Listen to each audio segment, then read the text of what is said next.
बिस्मिल्लाहिर्रहमानिर्रहीम। सदका फितर नाबालिग बच्चे खुद कैसे अदा करें? देखें, ये सवाल है। हदीस में आता है कि सदका फितर हर मुसलमान, चाहे वो मर्द है या औरत है, चाहे वो गुलाम है या आज़ाद है, चाहे वो बच्चा है या बड़ा है, उस पर सदका फितर अदा करना, चाहे वो रोज़ादार है या गैर रोज़ादार है, उस पर सदका फितर अदा करना वाजिब है। तो अब जो नाबालिग बच्चा है, बालिग है तो वो तो खुद अदा कर सकता है, लेकिन अगर नाबालिग बच्चा है तो वो अपना सदका फितर कैसे अदा करेगा? तो इसके बारे में ये चीज़ है कि जो नाबालिग औलाद होती है, उसका सदका फितर उसका वालिद अदा करता है, अगर वो साहिब निसाब होता है।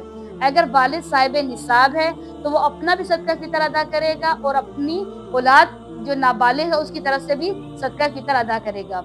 अगर किसी का बच्चा जो है वो मजनून है, दीवाना है, पागल सा है, एबनॉर्मल है, तो कहते हैं कि उसका भी सदका फितर जो है, चाहे वो बालिग ही है, लेकिन वो खुद अदा नहीं कर सकता इसलिए कि वो एबनॉर्मल है, तो उसका सदका फितर भी वालिद के ऊपर है, उसके सरपरस्त के ऊपर है कि वो उसका सदका फितर अदा करेगा।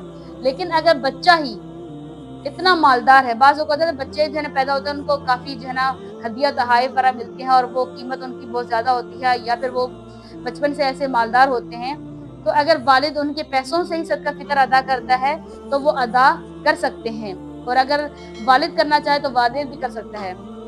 लेकिन माँ के ऊपर ज़रूरी नहीं है, माँ के ऊपर ये वाजिब नहीं है। वालिद के ऊपर तो वाजिब है, वो अपनी नाबालिग औलाद का सदका फितर निकालेगा, लेकिन माँ के ऊपर ये वाजिब नहीं है कि वो अपनी औलाद का सदका फितर निकाले, वो अपना ही अदा करेगी, सिर्फ अपनी औलाद का नहीं निकाले। अगर करना चाहे तो कर सकती है, लेकिन उसके ऊपर वाजिब नहीं है।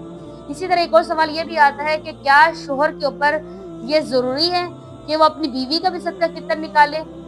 देखें, शोहर के ऊपर बीवी का सदका फितर लाजिम नहीं है, लेकिन अगर अदा करना चाहे तो वो अदा कर सकता है, बशर्ते कि उससे पूछा हुआ हो, क्योंकि ये एक इबादत है और इबादत के लिए जो है ना पूछना ज़रूरी होता है कि उस इबादत अगर आपने बगैर पूछे अदा कर दी तो वो फिर आपका सदका फितर अदा नहीं होगा। इसलिए सदका फितर के बारे में सबसे पहले उसको अपनी बीवी से पूछना है। अगर वो इजाज़त देती है तो वो फिर अदा कर सकता है, अगर वो इजाज़त नहीं देती है, वो खुद देना चाहती है, तो वो खुद अदा करेगी।